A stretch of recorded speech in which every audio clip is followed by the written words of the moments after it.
Have you ever found yourself staring at your to-do list with every intention to get started, but somehow you just don't?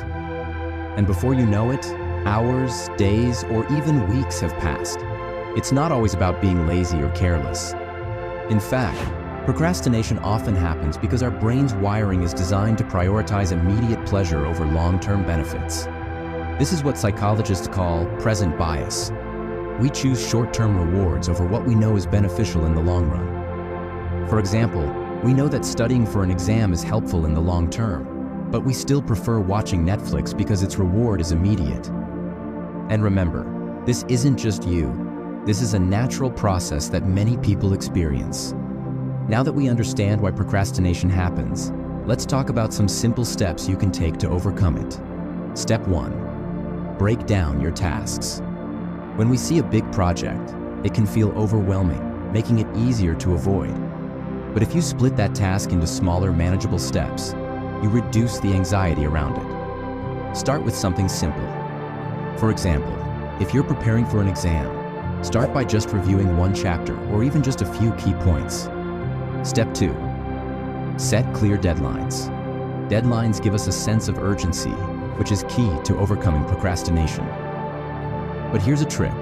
If there's no fixed deadline, set one yourself.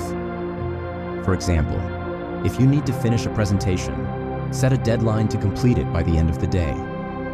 Create a realistic time frame for each task, and you'll be amazed at how much more focused you become. Step 3.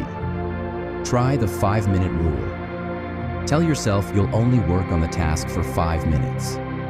For instance, if you've been putting off studying, just commit to 5 minutes of reviewing your notes. The idea here is to simply get started. Usually, once you begin, you'll find it easier to keep going. Starting is often the hardest part, so this trick makes it easier. Step 4. Remove distractions.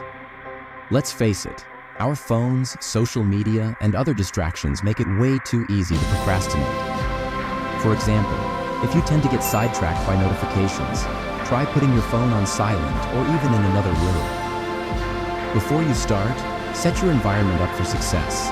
Close unnecessary tabs, put away anything that might break your focus, and create a space that allows you to concentrate. Step 5. Reward yourself.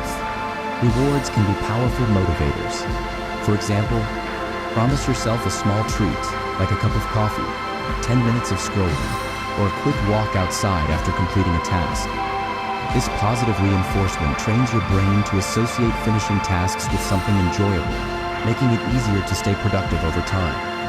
Procrastination can feel like a mountain, but with these small, practical steps, you can break it down and overcome it. Remember, the goal isn't to become perfect, but to make progress. So take that first step today, even if it's just a small one. See you in the next video.